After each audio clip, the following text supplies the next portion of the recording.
Cush Souveränität, Black Righteousness. By L. James Bolin. Chapter 4, History Lesson. Big Ma hört Cush and våg towards door och noticeet, listen in es Cush finishet. She started to CRY, Cush, that was so beautiful. Cush smiled, thanks Big Ma.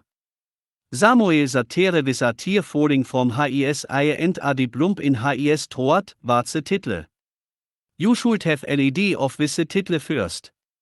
Cush said, then daddy, you told me to write and write from the heart, I didst know about no title. I guess, God is like your grandfather. After wiping the tear from his eye, Samuel said, well, you wrote it you'll come up with a title later. I loved it and you got the gift, son, you can only get better with time. Cush was excited and started blushing. Thanks, then. Daddy. The room was quiet for a few seconds, then Cush said, then daddy, I is away Gemini this morning. He seems to know what I'm saying. Samuel nods his head, he does. The approval from his grandfather, or maybe it was the coffee kicking in, but Cush became filled with so many questions, why you call him? Gemini? Samuel raised his eyebrows, well, son, he was born on my birthday, my 25, which falls within the zodiac sign of Gemini. Now I'm not too keen on astrology. You can ask your grandmothers about that. The way to explain it to me is that if you're looking down on the Torah, the words you see are the stars and evaluating beneath the words in white, is the universe. And we are living in a galaxy somewhere in that universe. And that's what's about the US as well. When you were born, the sun, moon and stars aligned in such a way that it gives you your personality or something like that. Samuel warfed his hands in the air, again, you're going to have to ask both of your grandmothers, ties the owners that can talk to plants and stuff like that, they can explain it way better than me. Let me finish listening to my recording, and we can finish where I left off. Yesterday. I'm an avid listener of wise teachers, new and old prophets, and just the truth like that of Friedrich, Daniel, and one of my favorites was Prophetes Akelamalik. You see, wisdom allows you to hear the same message over and get something different out of it every time you listen to it. Then Samuel turned toward Billy. When pause the recording I was listening to earlier. Billy replied, Sure. A few seconds later. This month of August, celebrating my black indigenous Native American roots and heritage. While my heart goes out to the victims of the catastrophic flooding in Kentucky, it must be remembered and is seldom mentioned that these were all lands that were occupied by and the birthright of Native Americans. We were here. We were first. These lands were taken from my ancestors by European colonizers. The state of Kentucky derives its name from an Iroquois word, Kentucken, which has several meanings. One of these is the River of Blood, which describes the present flooding situation. Rivers of water flow through the land. Half of your states in the USA have names that are indigenous in origins. The colonizers named some out of guilt deriving from the knowledge that these lands were taken from their original people, many of whom were driven off of it, and others because the natives dominated the region and preserved their heritage in the names.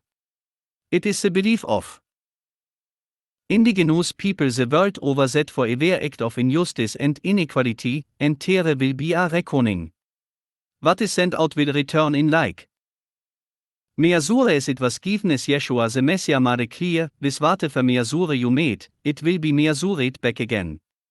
Or what Imhotep the Egyptian sage said, what goes around, comes back. With that in mind, I give you a declaration of sovereignty, honoring the aboriginal people of Earth. As honorary Queen Mother, ordained a prophet and priest of the one most high and inspired messenger of the only true and living and sovereign Creator, Elohai, I make this declaration on behalf of the global nation of aboriginal indigenous people of the Earth. We are the first to establish human footprints upon the Earth, and the first to seed it with life. Es such, we declare our right to life as independent sovereign nations upon the earth which is our inheritance given by the Creator. A right of inheritance institutionalized in the Constitution of the United States as well as its Declaration of Independence, and validated by one of its so-called founding fathers, President Thomas Jefferson. Who echoed the universal dictum that these truths are self-evident, that all men are created equal. Endowed by their Creator with certain rights inalienable, that is, these cannot be circumvented by man nor taken away by them. All these rights have been trampled upon and violated by those who but invaded, colonized and oppressed those of us who are the original people of the earth. Through globalized colonization and economic depression an attempt was made through a divide and conquer strategy to redefine our status as the first people of the earth, the aboriginal indigenous tribes of the planet. A universal tribe created in the image of Elohim, the sovereign Creator was the ancient last granted us dominion over the planet, as recorded in the Book of Beginnings. The divide and conquer strategy was predicated and successfully implemented through attacks defining who we were by where we were. He asked, does a bird cease to be a bird because you take it out of the jungle and put it in a cage? No, the bird is not defined by its cage but by its phenotype. Archaeology and geography defines where we are. But genetics and genealogy defines who we are. And our spirituality defines what we are. And what we are is free and independent human beings created in the image of a sovereign Creator, as acknowledged by Jefferson, one of several framers of the Constitution of the United States of America. This edict recognized as a supreme law of the land. This land being ours by right of preeminent birth and inheritance. As such we declare our right to exist upon this earth as independent sovereign human beings, who are planetary citizens. This is not only our universal right but a sacred one. Samuel shook his head, he took it was so more left, anyways, that was prophetes Akelamalik, one of my favorites. Taking a deep breath, powerful. Now, let's see, where did he stop yesterday, pausing for a moment, oh, yeah. This is the part where our story begins in Lake Providence. Come to think of it, I haven't been to many places that haven't been alongside Highway 65 now, I have been as far south as Waterproof, Louisiana, and as far north as Chico, Arkansas, where me and your grandmother got married. East. He paused again thinking. Well, my grandfather lived in Indianola, Mississippi. I've been there quite a few times, especially when I was younger. So that's about it as far as the west, I haven't gone any farther than Delhi, Louisiana. Or Louisiana. Did you know we're the only place that uses parishes instead of counties? Even to this day, you must understand the history. But for now, we're going to just focus on this town called Lake Providence to understand a. Man namet Vani Enyekevu, a young warrior. You see, the alien technology affected many of the cities along the east and west coast, but Louisiana and Mississippi were some of the few places hardly touched by this new world of technology created by these Albanians. In Louisiana, places like New Orleans, Shreveport and Baton Rouge turned into metros or Ville de Bulle, which means in our native tongue bubble cities. In Mississippi, we only have Jackson and Gulfport. I'll use the word Vacatilians from now on because some of these people are not of our tribe, but are still considered Vacatilians. Cush shook his head, okay. Samuel continued, the Vacatilians mostly lived in these types of rural areas. I guess it started when the Europeans settled Lake Providence and surrounding areas in the late 1830s. Also the federal government started enforcing the indigenous people, they called natives. Further west of the Mississippi River and took Thailand. They drained the cypress swamps along the Mississippi River and used slaves to clear the land for cultivation. By the mid-1800s, Louisiana was so ruthless and heartless back then that he yelled our people for no reason at all. Even our women were housed in the same cells as male prisoners, and some became pregnant willingly and many unwillingly. Of course, T passed laws declaring that all children born in the prison of our people serving life sentences would be the state's property. The women would raise the kids until the age of 10 option of and the process wäre used to fund schools for white children. Do you know who purchased the kids? Mostly prison officials of course. Cush looked up and saw a tear fall from Samuel's eyes.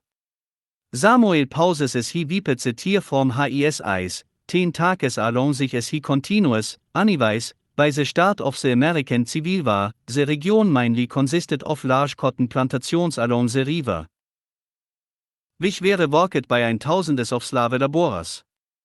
Lake Providence quickly developed after the Union Army came and built itself as a supply depot. The soldiers started digging a canal between the Mississippi River and Lake Providence. This was the same time slaves crowded into the camp at Lake Providence, thinking they were about to get their freedom. The population quickly went from a few 100 to several 1,000. A military supply camp quickly turned into a city of slave refugees. They historically developed Lake Providence into cotton plantations before and after the Civil War. By the late 1800s, trade became famous because of the Mississippi River. Long boatmen eventually were replaced by the steamboats transported animal pelts, indigo and of course, cotton, on the Mississippi River, making Lake Providence a significant trading town. The carpetbaggers or scalawags, as they were called, were greedy and heartless men who took advantage of the situation because there was a long line of abandoned plantations leased by the military. They wanted free labor, slaves. These scalawags were nothing more than ruthless overseers. These the most negligent planter had shown more respect for their slave than these men. I'm going to say this and continue because I don't enjoy thinking about this and you can read about that on your own. But slaves that were too old, sick or too young were weeded out and sent to federal contraband villages in camps along the river. These villages included Wilman, Transylvania, Omega, Ashley, and lastly here in Tallulah. And Highway 65 was born. Pausing for a minute, he continued. Oh, I will also say that they charged the slaves up to 5 times the actual value of things. Slaves were always told that the master owed them nothing by the end of the year, but they actually owed him money, and they would often boast about their deception. So, we were always in debt, and many felt they could never get out from under them. So, our people were mentally, physically, and financially slaves, and they held us back for centuries. Anywho, one of these plantations was Erie Plantation. This is where one of our descendants was a slave, Willis Reynolds, Sr. We know very little of his birth or death. But according to the 1880 census of Erie Plantation, Willis and Kate were born in 1854. His parents were from Virginia, and her parents were from Florida. It was a common practice to take our people's babies at early birth so their parents weren't able to teach them who they were. But that's another story for later. Willis and Kate, at that time, only had 4 kids. Sims, William, Samuel, and Rebecca. However, they had 5 more who came along later: Grant, Leona, Albert, Belle, and Sue. They had names from their former slave owners. In their case, it was Reynolds. As a matter of fact, everyone had so names or government names back then, and clans were not adopted again until the Albanians came on the scene. Education was poor back then, most never as a Wese 6th grade. His son, Samuel Reynolds, was born in 1875 as a sharecropper but did a freeman right here in Tallulah, in 1985, die named me after him. Sam Reynolds. Marie Cherry Relic on March 8, 1920, in Chico, Arkansas. She was born in 1902 and died in 1998, eben Herlastname was spellet Mortan. One V, like Reddick and Relix, and T had 5 boys, Sam Jr., Willis, Clifton, James, and John. T had 5 girls, Elizabeth, Essie Lee, John's twin sister, Cora Lee, Gussie, and the baby girl, our descendant, Mary Reynolds. Harris' mother was Mariah Johnson, and her parents were Tom and Violette Johnson, both born in Lake Providence. Tom and Violette had 2 other children named Susan and Henry. Little is known of Harris' father oder tan he died in Mississippi. There are speculations that his name might have been Benye, Ormac, and he lived in Bolivar County, Mississippi. But her mother, Mariah, remarried Silas Dix, Senior, and he had Vidye, Isaiah, Hezekiah, Elizabeth, Lizzie, Silas Jr., and Wesley. These are your ancestors from your mother's side of the family. On your father's side, it's a little confusing, but there is more information because they were mostly Anakatas, but this is what I know. Samuel took a deep breath. Okay, John Bolin was born in 1787 and married Miranda Chaddick. Their children were Arthur, James, Ezekiel, Cecilia, Rebecca, Sarah, Susanna, and William. James Bolin, our descendant, married Frances Pitts and their children were Tos, but Tos was Name Tos van and his nickname was TV, so it was Tos van, Mary Ann, Sarah, William Harrison, John, Francis, and Laura. Samuel paused for a moment. I'm not even halfway through, but you can read it yourself. Passing him a book. Cush smiled, "Nuff, then daddy, I like it when you read it to me." Samuel gave him a look. Well, okay. Most of the people he mentioned lived in Natchez, Roxy, and Amite, Mississippi, except when William came to Tallulah with his son. It might have been racially motivated because of To's son William, who was named after his brother. William Harrison, who did. Scratching his head, he told you it was confusing. You know what it might have been William's son Albert, who Marita Vacatilians and created a rift in the family. Hell, I don't know, it might have been the both of them because William and Albert, both, lived right here in Tallulah. I'm just goosing about that part, but I know no one came to visit him but his brother James, who himself moved to Jackson, Mississippi, afterward. Anyways, Tos Van's son, William married Lizzie, she died right up the street in Thomastown in 1949, but their children were Leona, John, James, Sam, our descendant, Albert, and Leon Bolin. That's as far as I'm going, but I will say when Tos Bolin was born in 1832 and his son William was born in Natchez, Mississippi, around 1868 and eventually moved to Roxy, Mississippi, around the time of the Devils Punch Bowl. Cush looked at Samuel, Devil's Punch Bowl. What's a Devil's Punch Bowl? Well, the Irish were often used as overseers, especially in the South, and many say it after the horrific event was coined the Devil's Punch Bowl. Cush say it, Ireland. Samuel say it, yes, but that's another history lesson. Let's just say he's a descendant of G on her father's side of the family for now. Anyway, let's see, okay. Albert Bolin. Oh shit. I'm trying to follow this thing, hold all those questions for now. Samuel paused as he tried to remember where he left off. Now, I got it, most of them Bolins were brought here during the Great Irish Invasion of 1840. I'm just going to start with William. You can ask Kakahoya about TV, and I'll call William, Will, from now on. Cush shook his head. Okay, I'll ask Mamaline and Big Ma about talking to plants and about this too, when I get a chance, as Samuel continued. Great. Now, Will was a just man and was reminded of the mistreatment of his people and the many problems in Ireland and, when they became overseers, some of them couldn't stomach the mistreatment of Vacatilians. It reminded them of what their people had escaped from, so they left. Moving from Natchez, Mississippi, they quickly made their way to Roxy, Mississippi. There is so much missing on your father's side of the family because the fire in 1920 destroyed the census reports, but you can ask your father, he knows more than I Donnerstag I did some research and found out this information. I'm about to tell you. I know that not long after slavery, two of the Bolin brothers, Albert and James, whom they called Jim, got into the lumber business, a very lucrative business in Louisiana during this time. I know that the lumber business was growing so fast that Will and his family moved here to Tallulah.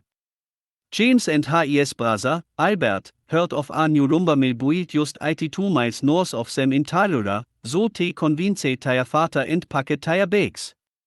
Not long after arriving there, Albert fell madly in love with a young lady named Catherine Wilson from Kamek, Louisiana.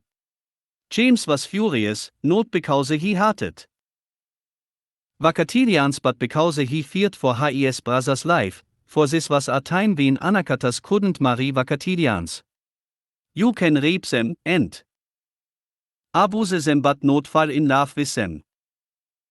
Albert's chin was wide, so he was white. If he had known he was Irish, he wouldn't have a problem with it. Shot first, then ask questions later back then. He paused, it's about DNA and not skin color now, so happens, that same DNA contains that same color. As I was saying, out of frustration, ordered James moved to Jackson, Mississippi, and Albert stayed here and booked up 99 acres of land, moving into a farm in the middle of Tallulah away from the public's eye and married Catherine. He had 12 children. Samuel held up his fingers as he counted. 6 boys, David, Albert Jr., Doyle, Willie, Johnny, and Jimmy, and 6 girls, Thelma, Bertha, Geraldine, Katharine, Mary Sue, and Albertine Bolin. Remember, they didn't have tribes or clans back then, but since they wären Slaves, they broke their last names with them from ihre Land. Samuel took a long deep sigh as he leaned back. Wo? As years passed, Albert's son, Willie, and Sam Reynolds, daughter, Mary, got married. And had 3 children, Willie Jr., Tere goes in Azavon. Dam was Tere any otter names tan will, William, and Willie back ten. Shouted Samuel. On top of that, Bill is short for William. As he started laughing, he continued. Anyways, te also had a daughter named Annette and a son named Larry. Mary later married and had 3 more daughters with Melvin Harrison, Melinda, Darlene, and Tammy. Larry married Deke, and T had Justin. Justin had Ayani during the race war of 2025. Cush interrupted, oh, I know this part. Ayani had Alenia, Alenia had Namito, Namito had Kaizoma, Kaizoma had Bandide, Bandide had Bokamoso. Samuel smiled as Cush continued. Shetan had Magi, Magi had Atain, Atain had Elon. Samuel stopped him. No, not Elon, but Elan, and Elan had Etu, Etu had Ahanu, Ahanu had Empho, Empho had Lubanzi. Togiter Samuel and Cush finished the family tree, but Cush stopped Eze but Samuel helped him. Eze had Tablita and Tablita had Liberté, wo the Name was shanget by Sabautu. Vani en Yekevu. It impressed Samuel how Cush could recite the family tree at his age, very good, used to be 10 years old. Samuel told Cush. But those times have been long gone, and it has been over 2,000 years, and Lake Providence hasn't changed that much.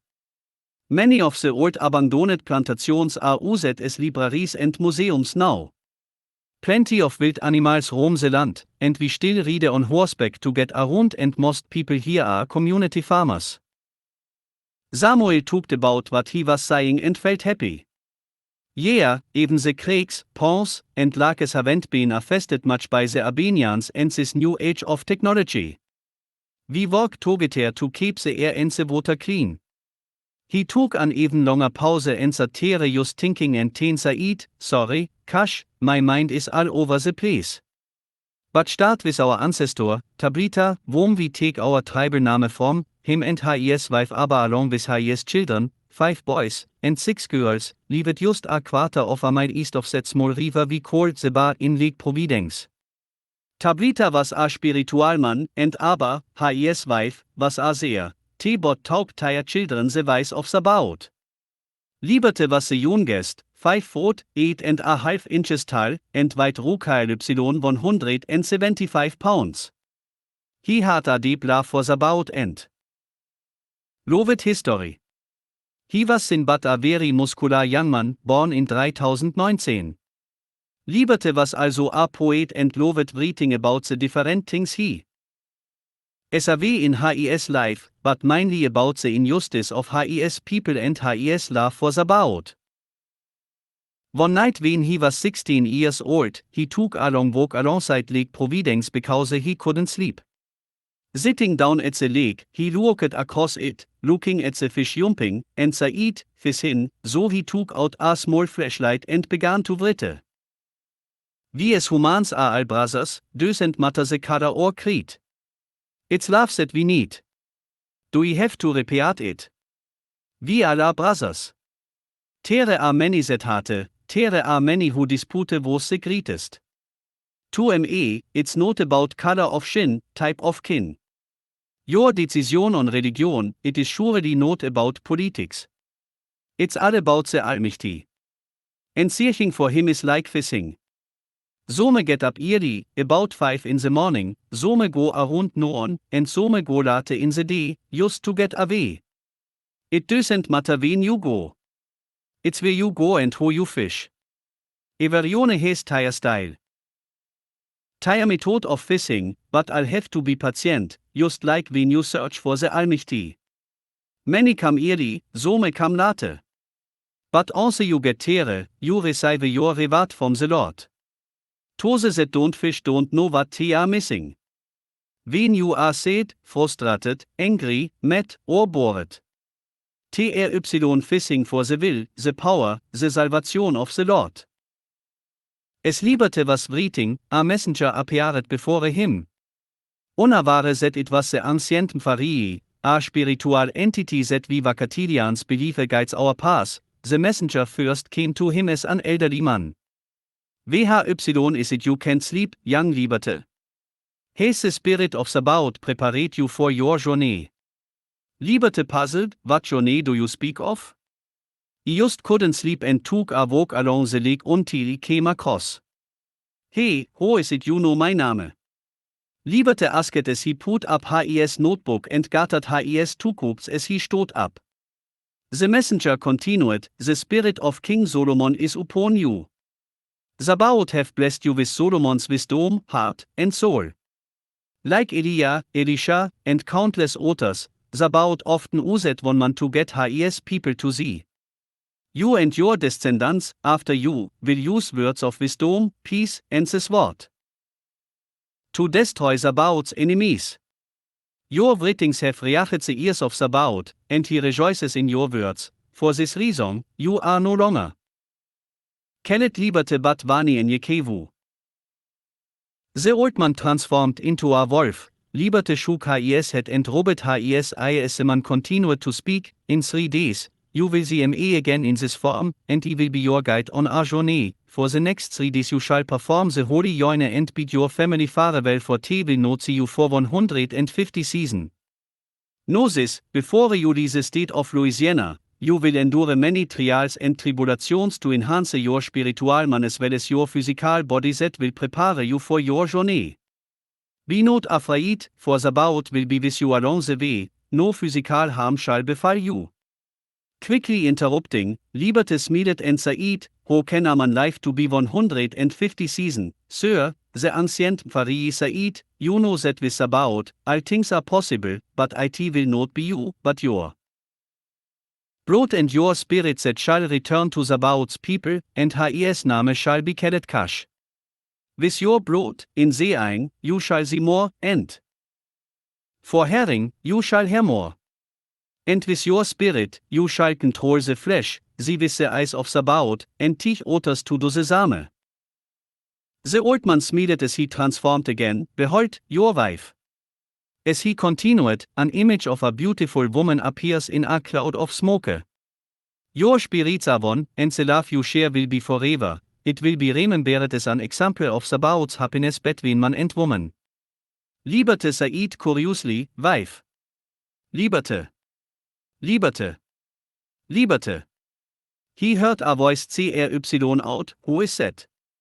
Liberté said as he turned around. It was his loving motor, aber. It is past noon, you lay in bed as if you have nothing to Donnerstag go fetch the water so in my water my garden. His vater, Tablita, luoket et Liberté and shook his head in anger. Liberté stot up in his bed and grabbed his notepad.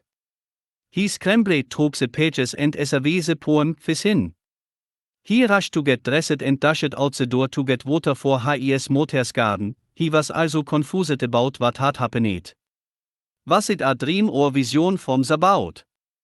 Then he reached down to get the water out of the river, and as he reached into the water, an image of the wolf appeared in the water, herring, in 3 days, make haste, he heard the voice of the messenger answer.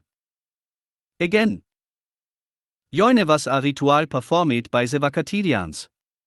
One would go without food or fast as you consecrate yourself to the Lord. By doing so, you building up the spiritual man and lowering or resisting the physical man or your flesh.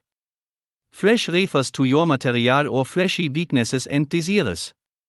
The holy joine was more intense than a regular joine or fast. You spend the entire time in a room filled with smoke from hearts that enabled you to see more and hear more.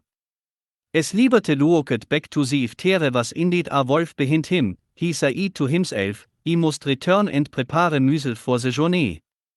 He grabbed the bucket filled with water and ran home, spilling water everywhere along the path. He reached home and ran into the house to his mother and father. Liberté said quickly and fiercely, I have seen the many faces of the ancient Pharii, I was instructed to perform the holy joine for the next 3 days and I shall not see your face again after that. Let us perform the holy joine together for. I shall need your gedanks and all that you have talked must be enforced. Upon explaining what happened to him, Tablita's face and spirit shined and answered, so it is. Liberté read from the Book of Kings, from the ancient Torah, a book the Vacatilians believed contains the words of the Baot. After 2 days of training and fasting with his father, he spends one day in a holy joine with his mother and siblings. He kneed would not see one another again, with tears in their eyes but joy as well in their heart, for he knees about called him to do great work in his life. On the 3rd day, around dusk, the wolf appeared to Liberté, with sadness in his eyes. He bid his family farewell and left on his journey. Vani en Jekevu. Liberté turned around, his father was weeping with tears in his eyes. Vani en Jekevu was in shock, for he had told no one of his new name as he slowly turned back around. His heart was filled with sadness, for he knew he would never see his family again. Make me proud, my son. Said Tablita. With tears in his eyes, he replied. It will be so.